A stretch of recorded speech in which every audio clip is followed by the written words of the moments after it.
today. So I just want to welcome everybody to the Denver Press Club and our panel on the future and what's next for oil and gas amid the coronavirus pandemic, and joined today by three really well-esteemed journalists who cover energy and oil and gas and all related things. First, we have Catherine Traywick with Bloomberg News. Catherine, do you want to introduce yourself and tell us a little bit about what you cover for Bloomberg? Sure. I work for Bloomberg News. I've been covering energy for them for the past 5 years. Previously worked in DC covering energy and environmental policy. But for the last 2 years, I have been more focused on oil markets, both in the US and abroad. I still write and report, but nowadays I'm mostly editing. Great. Thank you. And you previously lived in Washington, DC, I believe, yes? Yes, I've been in Denver for 2 years now. Great. All right. Greg Avery with the Denver Business Journal. Greg, do you want to introduce yourself? Yeah, hi, Greg Avery. I'm a reporter with the Business Journal. As Dan mentioned, I cover oil and gas, the oil and gas industry here in Colorado that's either based here or operating here. And I've been a journalist in Colorado for more than 2 decades now, and both the dailies here in Boulder County and now at the Business Journal, and have seen various parts of the oil and gas industry. Used to cover more local government kind of stuff, but would run across oil and gas as I covered parts of my beat. And then for the past 2 years have focused on energy industries as my beat coverage at the Business Journal. Great, thanks. And Judith Kohler with the Denver Post. Judy, do you want to introduce yourself? Sure. I've been with the Denver Post for almost 2 years now, and I'm on the business desk covering energy, which means oil and gas, as well as renewable energy, and these are doing around the state. Before that, I was with the Associated Press for a couple of decades here in Colorado and Wyoming. Did a lot of general assignment, but also really focused a lot on environmental issues, which of course means oil and gas as well. And was doing a lot of coverage when the natural gas boom really took hold in Western Colorado. Great, thank you. Well, again, everybody, thanks so much for joining us today. As a reminder, if you have questions, rather than speaking them through your microphone, just go ahead and leave them in the chat and we'll get to them as we go along. But Catherine, since you sort of cover things broadly for Bloomberg, I thought maybe we would start with you. What's happened over the last few months in oil markets? Could you give us a couple minute summary of what the roller coaster ride has been like? Yeah, markets are bad. We were doing all right, several months back, but we basically are just in a situation where we've had tons and tons of supplies coming onto the market, especially after the OPEC Plus talks collapsed in the beginning of March, and all of the OPEC nations and Russia embarked on a price war, just flooding the market with something like 1.7 million barrels a day of surplus barrels. The market was already oversupplied. At the same time, the coronavirus is just obliterating demand. Cities are locking down, no one's driving, no one's flying, no one's using gasoline. So demand is at unprecedented lows, and the combination of this has just caused the market to tank. And the most extreme example of this, the most extreme product of this, was a couple of weeks ago when we saw US WTI futures prices go below zero for the first time ever, and then keep tumbling until they reached negative $40, which is pretty incredible to watch in the moment. And oil it feels a little strange to say that it's rebounding because it's still extremely low. I think we closed today around $23 a barrel in the US, but it has doubled in value since last week. So it is back on the rise, but it's got a long way to go. I think most analysts are estimating that it's going to stay low now for quite a while because we won't be in balance here for a couple more months.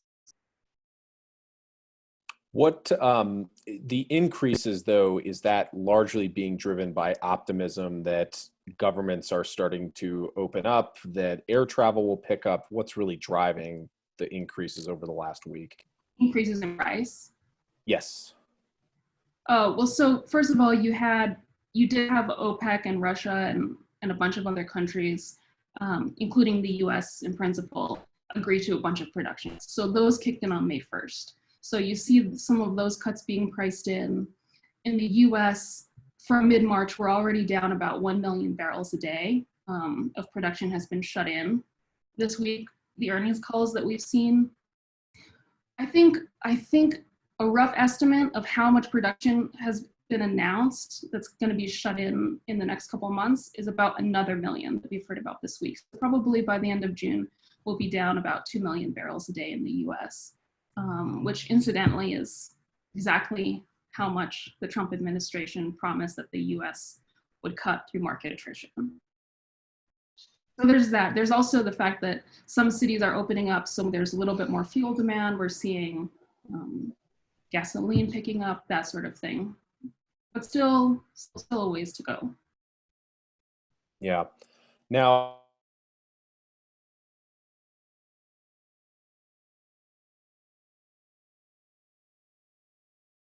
traditionally a boom and bust industry. It often behaves that way. Greg, I'll start with you. What are you hearing from companies locally about the collapse and how they're adapting to it? Well, it's still fresh enough that I think companies are very much in reaction mode. The word unprecedented is overused when it comes to just about everything that's happening in this era with pandemic. But today I was speaking with an executive who said that he's been through several cycles in his career and has never seen anything like what has happened in the past 6 to 8 weeks. There have been downturns before, but there's never been negative prices, as Catherine mentioned. The kind of downturns that the oil industry is used to dealing with take typically longer, from what I've been hearing. This has been a very rapid change in the market. I mean, the market wasn't terribly healthy heading into the pandemic shutdowns, and then the bottom dropped out of everything. And companies don't yet know when to expect to find solid footing. Is it going to be in the fall? Is it going to be in the winter? As one person was saying to me today, we don't know if this is a hockey stick recovery, meaning that it just sharply jumps back up, or if it's more of an L-shaped where we trundle along at these low prices for multiple months and maybe more than a year before a recovery happens. So companies are still trying to figure out how to basically just not, how to survive for now. Thanks. Judy, I wanted to reference a story that you published with John Aguiar in the Denver Post a few days ago, looking at really the impact that this has had specifically on people. And of course, there's large parts of Colorado that rely on the oil and gas industry. What have you found in your reporting about what this is doing to the people who are employed by these companies?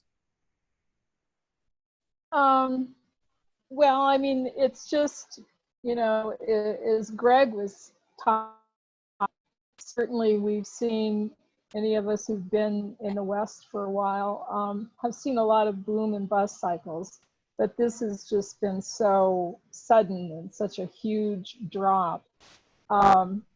And again, heading into this, there were, a lot of companies had decided to cut back their spending, cut back their capital expenditures in the face of what at that time were dropping prices.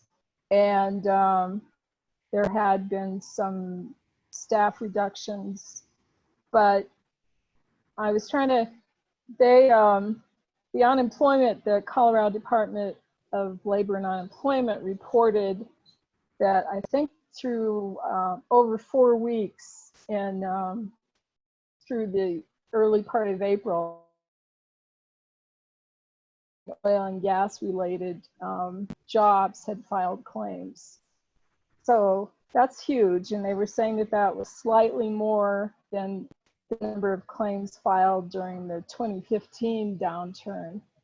So, and then we've seen story after story about companies, you know, filing for bankruptcy or cutting back hours or putting employees on furlough. And the story that you're talking about, you know, we really tried to show, and that was just the tip of the iceberg, how that cascades through certainly, you know, Weld County, which is the #1 oil and gas producing area in the state. But also another thing that I was interested in looking at is what this will mean in regards to severance taxes. And that's statewide. And that's a lot of money that goes to local grants and projects. And so it's hard to really talk about, or to really quantify how this is rippling through. And I think it's something that we're going to see kind of cascading through local and state governments for a while. So that might look like, say, schools that aren't as funded as they usually are. It might be, what other sort of impacts might we expect from the loss of that kind of revenue? And does it affect every county similarly, or is it going to really, like, that kind of revenue that like Weld County depends on, are they maybe more vulnerable to something like this than, say, Arapahoe or Douglas or some of these other counties? Yeah, Weld County is much more vulnerable. Yeah. Something like 60% of their annual revenue comes from oil and gas. So they're much more vulnerable than other counties. I do think it will ripple, throughout, because oil and gas tax revenues, property tax revenues do account for, you know, a nice chunk of funding for education. So that's going to have an effect. And, you know, property taxes in other counties, I think, will be affected, you know, to obviously a lesser degree. But again, I just think it's such an intertwined part of the economy. I think, you know, there will be, I was going to say the Colorado State Land Board is the largest mineral rights owner in the state, and the royalties that get paid to the land board help fund education.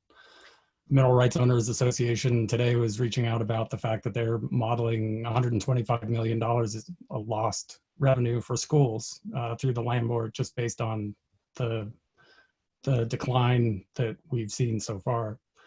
So it is going to have effects, you know, directly for schools, and then you look at local economies where people who work in the services related to oil and gas may not be working. It's going to have some pretty profound effects, but of course, so are a lot of other industries hurting right now too. I don't know who would be most prepared to answer this, but, you know, for a while, of course, through this, we've had this glut of supply. You know, and Catherine, maybe this is more for you. Why can't you just, if I'm an oil and gas driller in Colorado or anywhere doing horizontal drilling or fracking, you know, why can't I just like stop pumping? And why wouldn't I just stop pumping?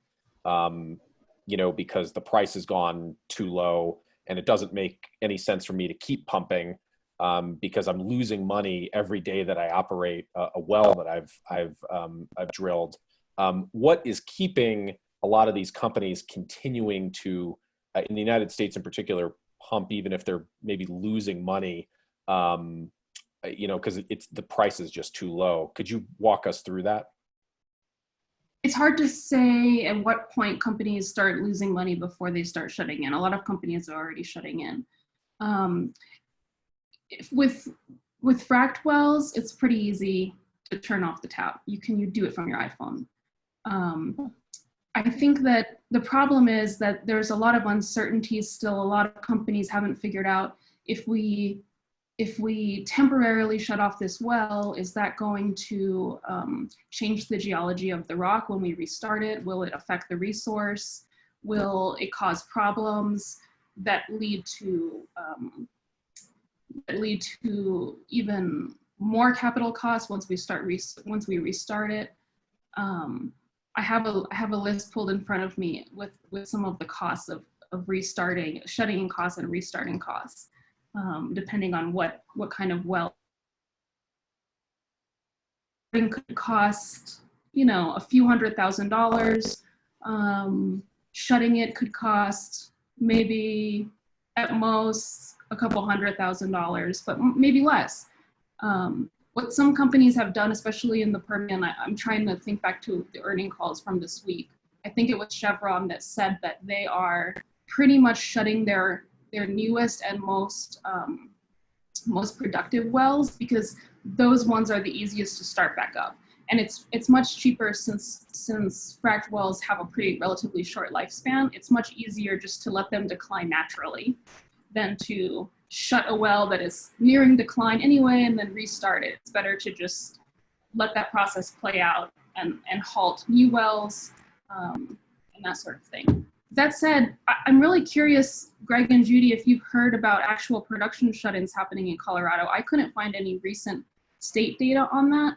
And I was curious because Colorado has one of the lowest break-even costs among shale producers in the entire country.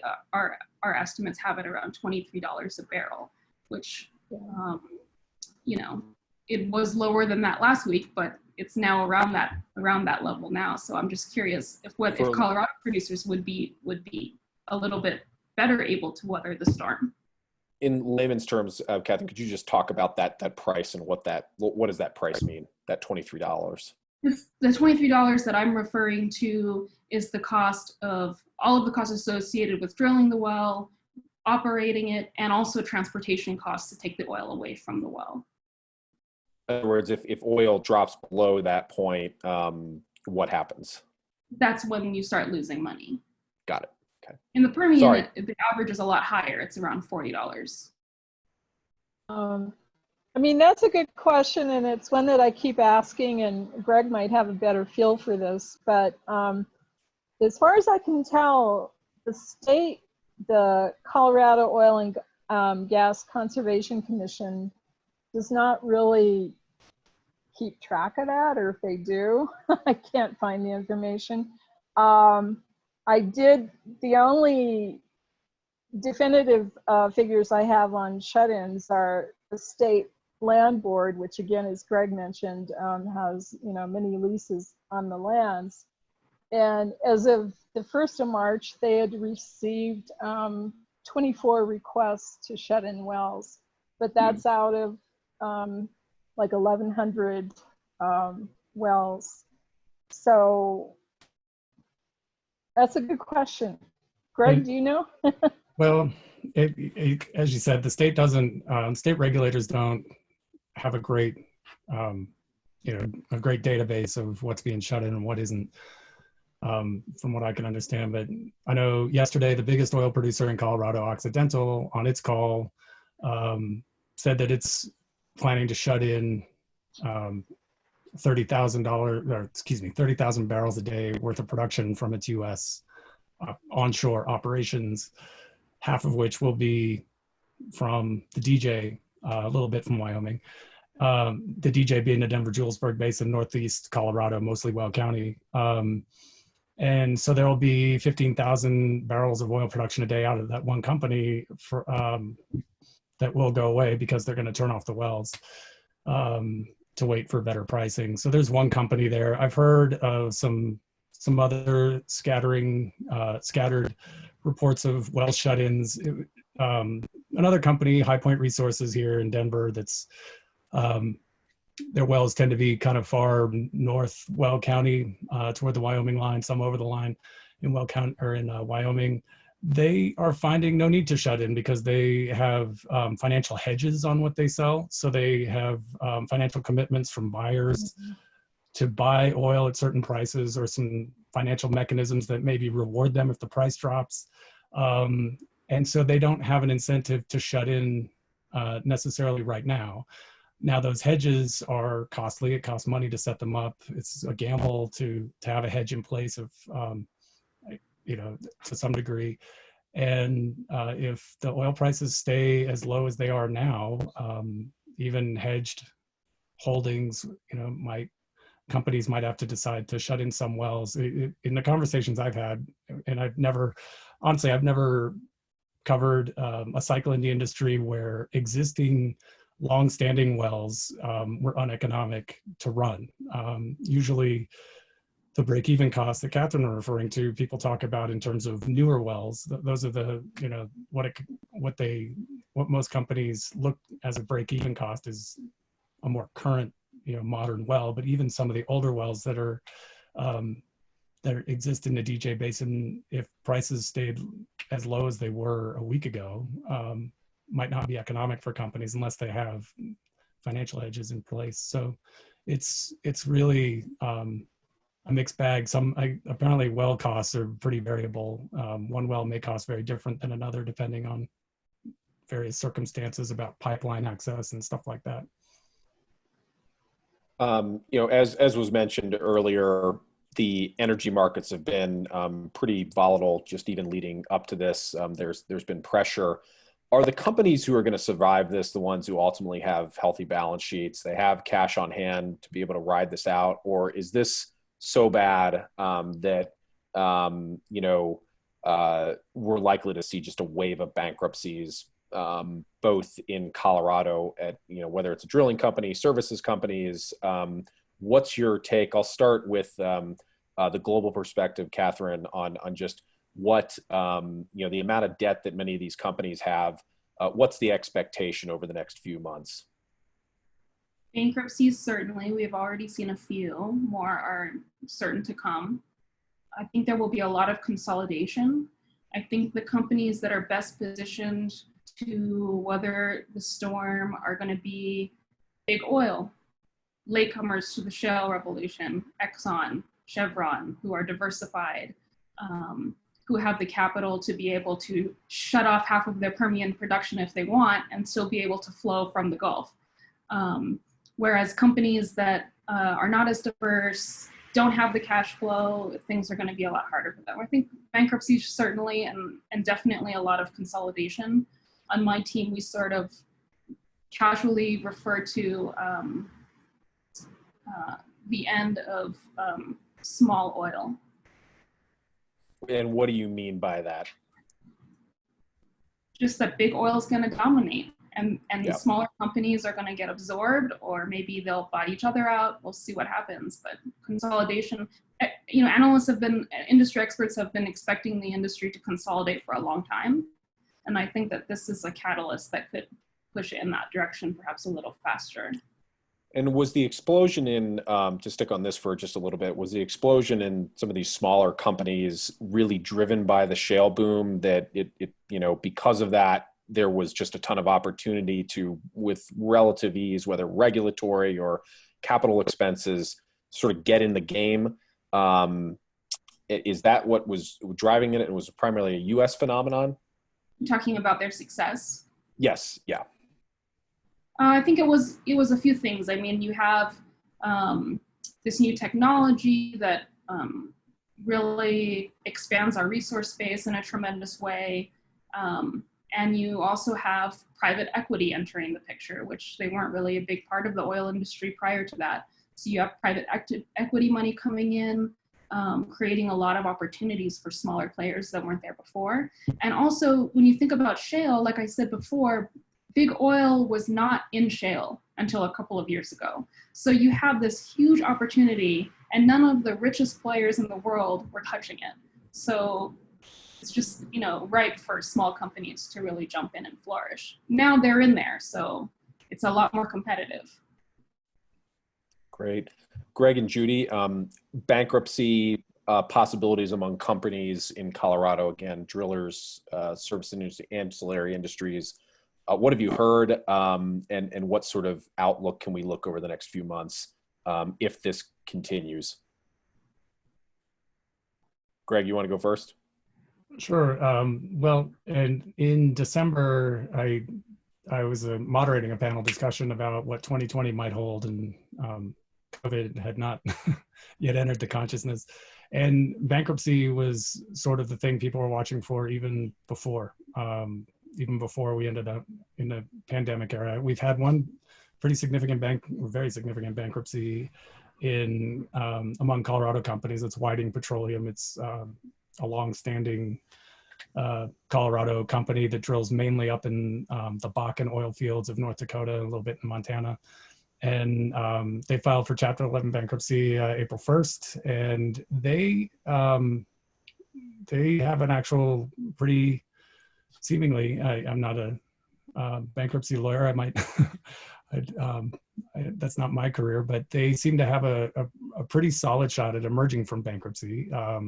They have agreements with lenders and creditors and things like that to come out of it. But there are other companies that face debts that, you know, they borrowed money that has a maturity date that's coming due fairly soon. And the oil markets had turned enough in 2019 where a lot of companies were trying to find ways to refinance their debt and push out their maturities beyond 2019, hoping that oil price recovery would happen. Obviously, we're, you know, now we're here in 2020 and we don't know when oil prices are going to recover, and they're historically low.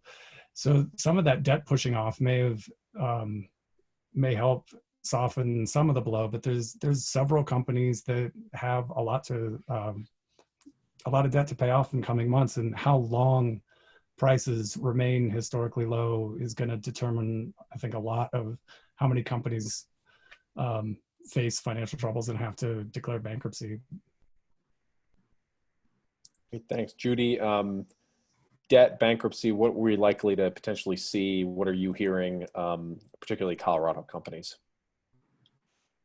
Well, I mean, Catherine mentioned the whole big oil versus small oil, and I can't remember which company it was, which CEO, it may have been Pioneer Natural Resources, talked about, you know, doing something to help the industry and getting pushback from some of the larger companies. And I think he was saying, you know, they want to just kind of come in, swoop in and grab us up after, you know, we go under. So I think there is that kind of possible scenario. And as everybody's been talking about, security. excuse me? Sorry, folks, if you could just keep your line muted, keep going. I mean, as everybody's been talking about too, I mean, before we knew what COVID-19 was, several companies were already cutting back, being pressured by lenders, by Wall Street to pay down their debt, free up cash flow. One of my colleagues at the Post, Aldo Civaldi, did a story in November, and I'm looking at notes now, but he looked at the 8 largest public producers in Colorado, and at that point, they had spent a total of $27 billion more than they had made in the past 5 years. So, I mean, a lot of it's going to come down to how they're situated. I'm not a markets expert, and I haven't heard, you know, many companies talking about, yes, you know, we're going to go under, but it just seems like the stage is set for, you know, some real consolidation, some real changes on the landscape.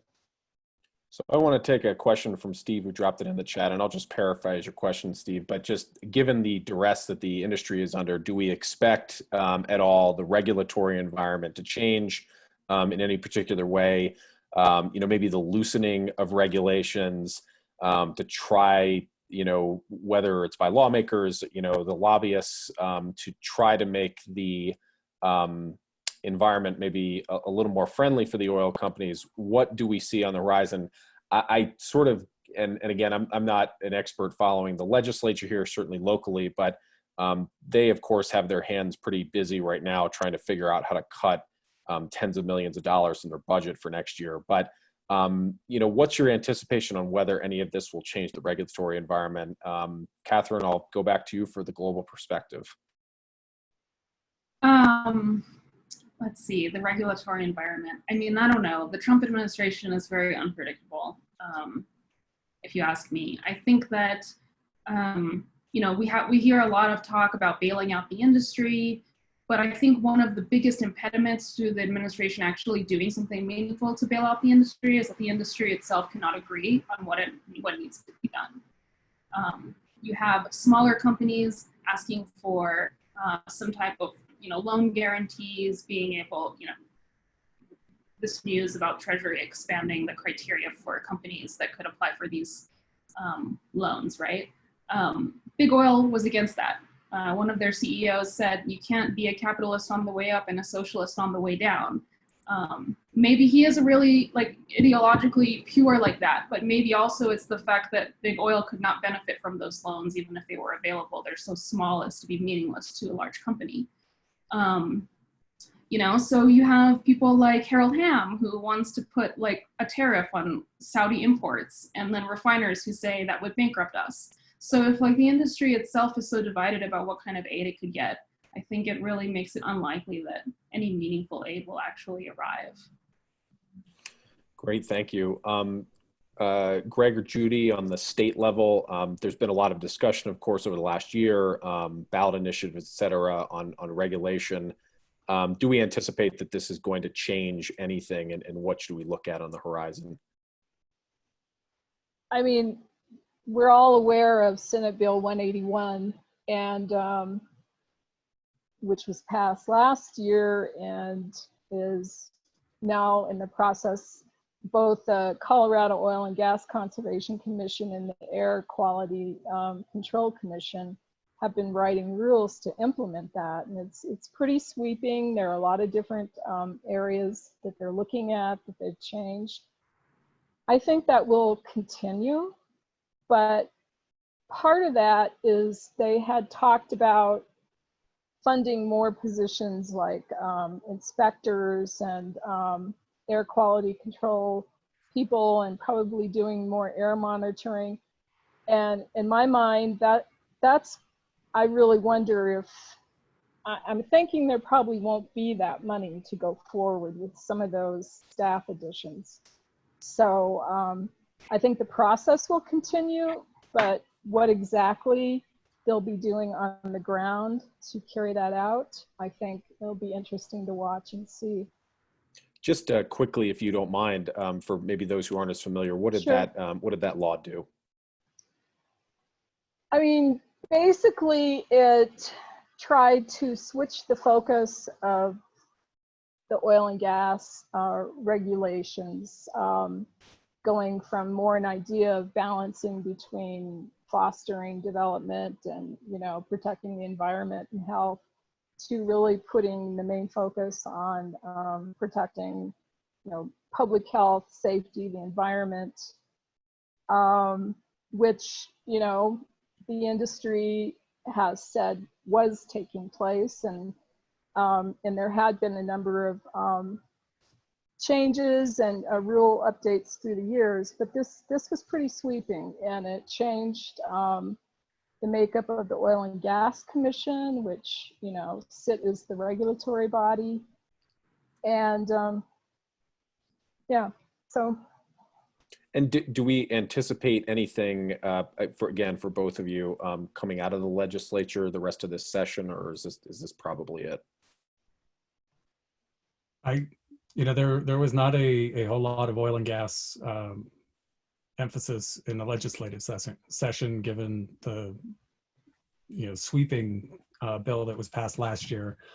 At the regulatory agency level, as Judy mentioned, the COGCC and the AQCC,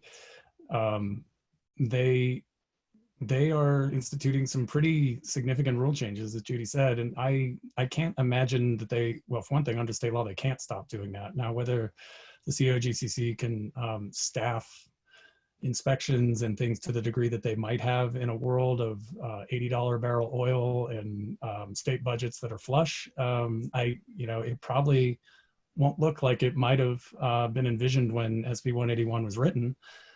But I don't think you're going to see any rules relaxed. I mean, we have a governor who's not terribly sympathetic to the oil industry necessarily. He has a background in business and is an entrepreneur, yes, but he's a Democratic governor with a Democratic legislature that's been responding to a very vocal public in their constituency that wants oil and gas regulated more tightly and has managed to start that ball rolling. So I don't think you'll see that stop. And whether or not the enforcement mechanism can be funded, as Judy mentioned, is a big question. Interestingly, the head of the COGCC mentioned at their meeting a few days ago that in April they managed, even with all the social distancing and workplace restrictions and things like that, inspectors for the COGCC managed to do roughly the same amount of well inspections in April that they had done a year before. So I think, at least in terms of public facing stances, the COGCC doesn't want to step back and cut anybody slack. That's not in their nature right now. Great. A reminder for folks, if you want to just ask questions, you can just chat them directly to me in the chat box or drop it in for everybody. Either way, and I will ask. We've got about 20 minutes left. We talk about how cyclical this business is. Are we ever going to see $100, $140 barrels of oil again? Catherine, I'll go to you on that. Gosh, I wish I could remember who said this, but we just ran a story this week with some CEO saying that we would be seeing $100 barrels of oil again soon, or within the next year or something crazy like that. It's really hard to imagine that. We just have so much oil. We have so much oil. I mean, without producers proactively limiting the amount of oil that can enter the market, which in the US clearly is not going to happen unless they can't sell it anymore. It's hard for me to imagine oil getting that expensive, barring some crazy situation that shuts like a Saudi oil field or something like that. Yeah, I'm curious why the Saudis have a lot of control over, I mean, of course OPEC does, but they have a lot of control over, how much they produce. Certainly Russia, the United States, all huge producers of oil. Why won't the Saudis just say, you know what, we want to drive up the price. Let's just cut production by 20% or a third. Why can't they agree? I mean, they've been cutting production pretty steadily for the past 2 years. But while they're cutting production, US producers keep raising production. So at some point, Russia asks, why do we have to keep cutting production? Why do we have to be risking our own revenues while the US over here, now the biggest oil producer in the world, just keeps pumping like crazy? It's not fair, which is why the talks broke down in early March. And the only reason that their most recent agreement went through was because the US agreed that it would fall, granted due to market forces, but that production would fall. So yeah, I mean, Saudi has been doing its part for the past couple of years to keep production, sort of reined in and try to manage the oil price and balance the market. But they can only do so much. They're not the biggest producer in the world anymore. Right. I wonder if you could maybe just, you touched on it at the beginning of our discussion, but how, I guess in kind of layman's terms, how does one get negative oil? Somebody who maybe, you mentioned that this was of course unprecedented, but I'm holding, a phone in my hand and I can feel that and I can touch that. And it feels like there should be a price tied to that, of course, right? It shouldn't be how it should be able to go low and maybe go to zero, but negative. Can you walk us through how you get negative oil prices? So there's two pieces to this. And the main thing to keep in mind is that the the price that went negative was the futures price, the May futures price. So the price of oil 1 month from that point. Oil is, futures prices are in 1 month contracts, right? So in this case, most traders that are trading oil never actually take possession of the physical barrels. What happens is when the contract expires, so what day was that? Maybe April 12th or something like that. Let's say it was April 12th. On the day that the contract expires, if you haven't if you haven't done something with your contract, you have to take possession of that oil. If you're still holding the contract when it expires, you have to take possession of 1,000 barrels of oil. And if you do have to take possession of that 1,000 barrels of oil, you need to either find someone to sell it to, or you need to find somewhere to store it. And the problem that we had was that there is so much supply sloshing around in the market right now that there was nowhere to store it. All of the most common places that we store oil, all of the supply hubs were really full. They were filling fast. The space had already been contracted by other companies. So as we neared that contract expiry, there were traders who were freaking out because they couldn't take possession of all this oil because they had nowhere to store it. So basically, they got to the point where they had to pay people to take that contract off their hands. And that's how you get negative oil. Interestingly, though, there were physical barrels that were sold for negative prices because let's say that some small producer in Texas has a contract with a refiner that they're going to supply this many barrels of oil a month. And the price that they're going to pay is an average of the oil price for that week. So if oil prices go negative, then the price that they pay that week that they're delivering those physical barrels also goes negative. So there were some companies that week who had to pay their customers to take the oil away because those were the terms of the contract. Kind of one of the most famous, I guess, sort of manifestations of this was ships just sort of anchored off the coast of California. Are we still seeing that? Yeah. And there's going to be more coming. I think there's something like 20 million barrels of Saudi oil that's headed to U.S. shores as we speak. And that's likely to just stay anchored off of the coasts on these ships because there's not a place to store it in the United States. Are we out of storage capacity? And refiners have cut back a lot because there's no demand for fuel. So until refiners ramp up and start processing crude again, then a lot of that oil will just sit in storage. One of the things that is being done by the Trump administration, I believe, is that they are using the low oil prices to fill up the strategic reserve. Can you talk at all about that? And is it filled? This is coming up a question from one of our audience members. What's the situation with the National Strategic Reserve? Yeah, that's not. So what the Trump administration initially proposed that they were going to buy oil from producers to fill the reserve. And the idea being that they would, by buying so many barrels of oil, they would create some kind of demand in the US for oil. And maybe help keep prices up a little bit or something like that. They actually weren't able to get the funding in order to follow through on that plan. Congress wouldn't appropriate it, so they had to switch plans. So now what they're doing is they're allowing companies to store their oil in the reserve. Private companies can store oil in the reserve, and in exchange, they leave some small number of barrels behind as payment for renting that space.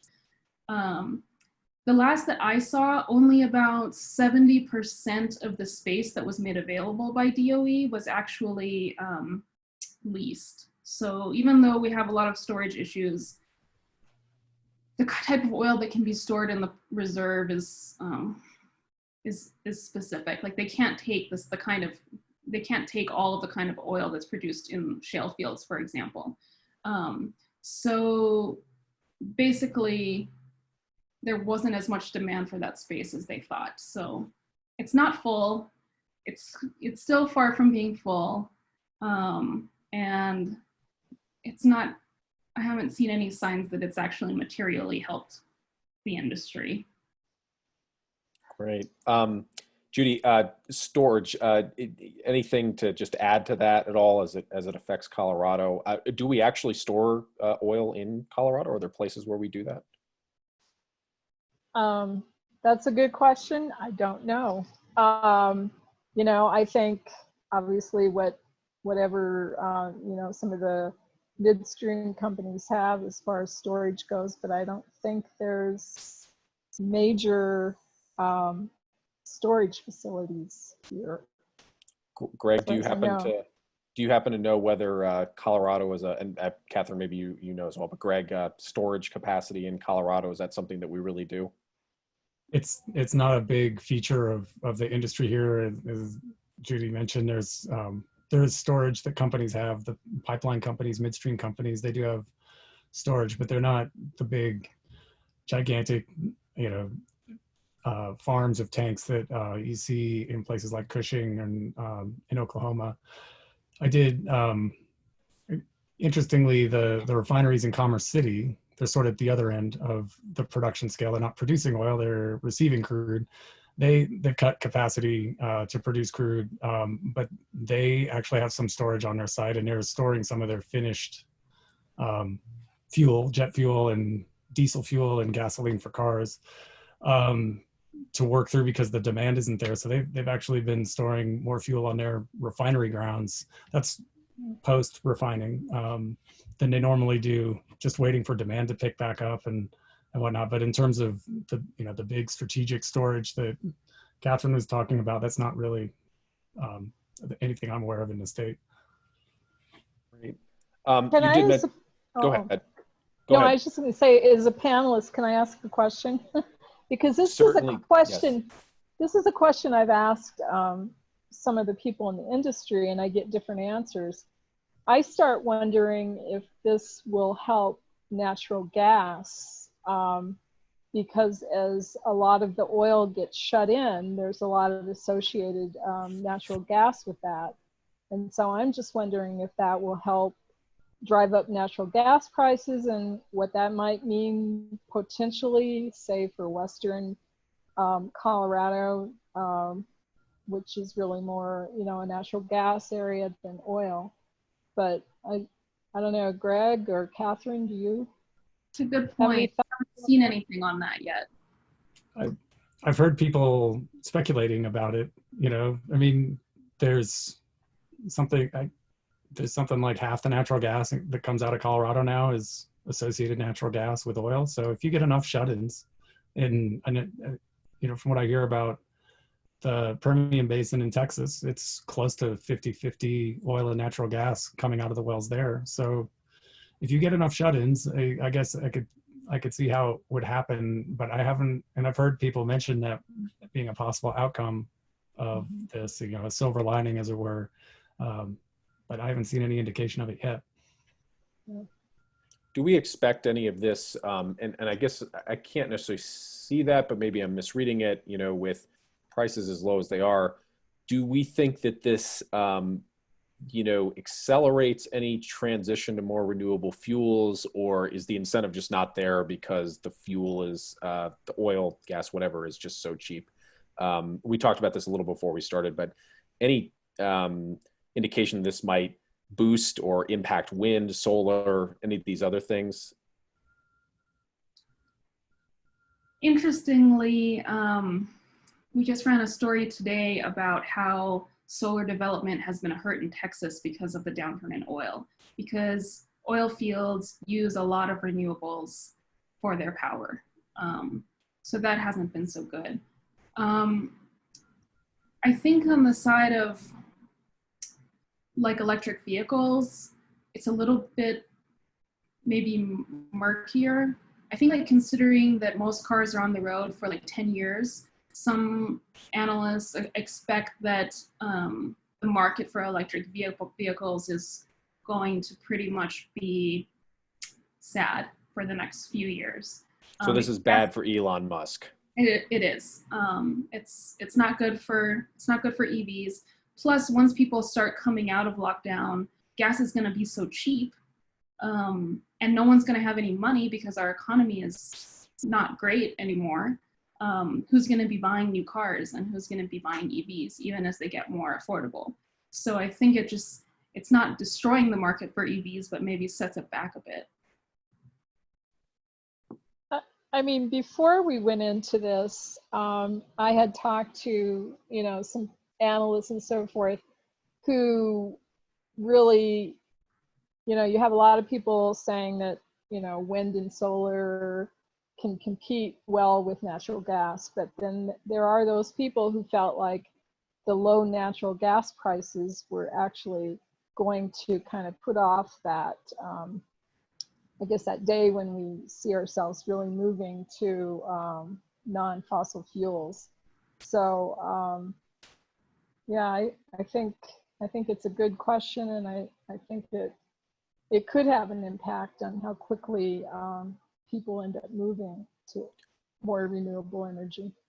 So sort of related to that, you all, we're talking about renewables, but I imagine this is really bad, even worse for an industry like coal, which of course has just been battered over the last few years, and that if you see surges in demand for natural gas as a result of, or even just low oil prices, that this is just going to potentially accelerate, a movement even further away from coal. Or am I wrong on that?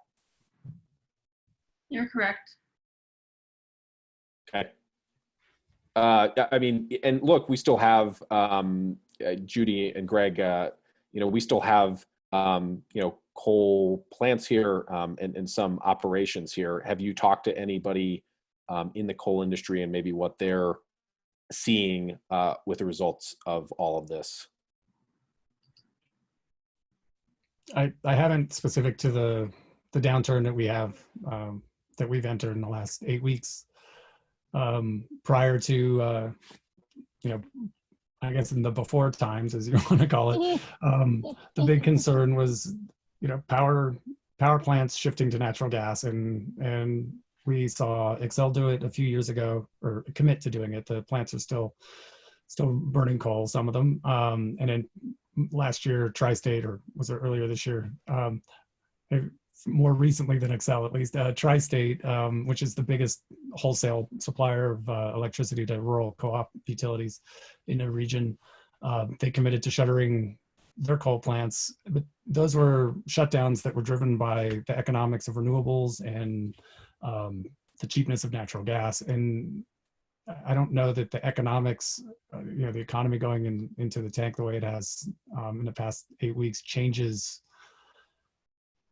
any of that trajectory. And I honestly don't know. I haven't talked to coal producers in recent weeks. I've been covering other things, so I don't know if there's any particular concerns that the current economy has thrown their way. Sticking with that though, how has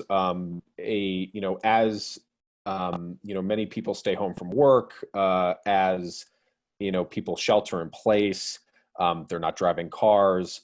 For the people like Tri-State and Excel, what has that done to energy demand? Has it just shifted it, or are we actually seeing declined demand for electricity and power? What's been the impact of this as people's habits have changed? It's been interesting. Excel reports that the demand has shifted somewhat. I mean, in April, they saw electricity use rise among residential customers, as you'd expect. Maybe not as much as I might have guessed, but maybe our computers are more efficient than I realized. So residential demand has risen. What was more significant for the company is the decline in commercial and industrial electricity. Commercial industrial electricity consumption's something like 55% or 52% of electricity consumption in the state, and all the offices being shut down and reduced production out of factories has definitely reduced demand for electricity, and Excel's seeing that. Catherine, any global trends that we're seeing in electricity consumption? The same thing that he was just talking about. I mean, I think the EIA said, the last figure I said was that they were expecting electricity demand for the year to be down something like 3 to 5% because of the decrease in mostly industrial energy use. Related to that, what are we seeing in China now as they, sort of emerge from the worst of this thing? Factories are starting to, start up again. People going back to work. Are we seeing increases again in places like India and China for oil consumption? Yeah, the oil demand recovery is really starting in China. Refineries have already started ramping up. They started ramping up weeks ago. They're processing more crude. They're buying crude. That's where the recovery is going to start, and then it's going to spread out from there. I spoke with an analyst a couple weeks ago, or a couple days ago, who said that they had received some intelligence from satellite photograph analysis and things like that have been done about how congestion levels in China, traffic congestion, were actually heavier than they were prior to the shutdown, and they were very hopeful that maybe, maybe we'll see, more traffic congestion and more gas consumption when we come out the other side of this. Because that's what we all want, of course, is more waiting in our cars while we commute. Well, we're almost out of time. Any final questions from folks, feel free to chat. But I am going to, don't worry, to our three panelists, I want to thank them. But I want to ask all three of you one by one, what does the market look like, the oil market look like, the energy market look like 1 year from today, May 7th, 2021? I don't worry, we won't, we'll just record this and post this all over YouTube so we can visit this again in a year to see how accurate we were. But where are we a year from today? And again, Greg, I'll start with you. What does the state look like? What does the industry here look like a year from today? Okay, a year from today, we'll, in terms of the oil market, I'll let Catherine be way more of an expert than I am, but the companies that I've been hearing trying to project is how the COVID-19 pandemic is dealt with, or how it works through, and how much these shutdowns and stay-at-homes, whether there's any relaxation of them, or there's a second wave of shut-ins that happen later this year, or if we're in a prolonged shutdown. That is going to dictate more about where the oil market is than just about anything from what I'm hearing. And where Colorado is it's going to be, I don't like to think about it a whole lot. I know when I spoke with Barbara Kirkmeyer, who's a county commissioner in Weld County, even before the depth of the worst of the bottom dropping out, Weld County was planning on a 50% budget cut for 2022, I guess that would be. So a year from now, they'd be seeing half the budget revenues coming in. And that's pretty stark when you think about it. I don't know that we're gonna feel, hopefully things turn around, but I don't know that we're gonna bounce back and see a year from now all this in the rearview mirror and say, well, it wasn't that crazy. I think we're still gonna be feeling it pretty deeply. Potentially still in a recession, even. It's 7 o'clock. Judy, anything else to add on, where we are a year from today? What sorts of changes might we see impact on what we're seeing? Recognizing, of course, there's a fair bit of uncertainty, of course, in this whole thing. Yeah, well, since I won't be basing it on any real solid knowledge or experience, I'm just going to boldly say that I think we're going to go through what everybody keeps talking about, the W. So we're going to improve, then we're going to go down, because I do think that there will be more waves of COVID-19 outbreaks, hot pockets here and there. So I just think it's going to be bumpy. I think it will be better than it is now, but I don't know how much better. Great, thanks. Catherine? So it's very hard to make predictions like this. I think that most analysts expect that it will take more than a year for oil demand to recover, and that maybe 5 to 10% of fuel demand will never recover after this. It could take longer if there's a second wave and a second round of lockdowns. As far as the oil market, I don't know, it's really hard to say. It really depends on what happens with the economy. It also really depends on what happens in the industry, how much consolidation occurs, whether bankruptcies and companies, or whether companies emerge from bankruptcy ready to just keep drilling. So there's a lot of things up in the air still. I mean, I guess I'll reiterate that I don't personally think we're going to see $100 oil in a year, but I mean, barring like a Saudi oil field being shut. Great. Well, to all three of you, Greg, Catherine, Judy, appreciate your time tonight. This was really illuminating and interesting. And, you know, on behalf of the Denver Press Club, we appreciate you all being here. We appreciate all of our audience members being here as well. And look out for more. You can visit us at denverpressclub.org. Many of you are members. We are an organization that focuses on the pursuit of ethical journalism. Many journalists are members of our club. When we aren't in lockdown and shut down, we have a great space, a historic space for you to come and enjoy. So when that does happen, I hope to see many of you there soon. But again, visit denverpressclub.org. You can sign up for our email newsletter and get more updates on events like this, or follow us on Twitter and Facebook as well. So again, thank you so much to our panelists, and we'll be talking to everybody soon. Take care. Thank you. Thank you, Dan.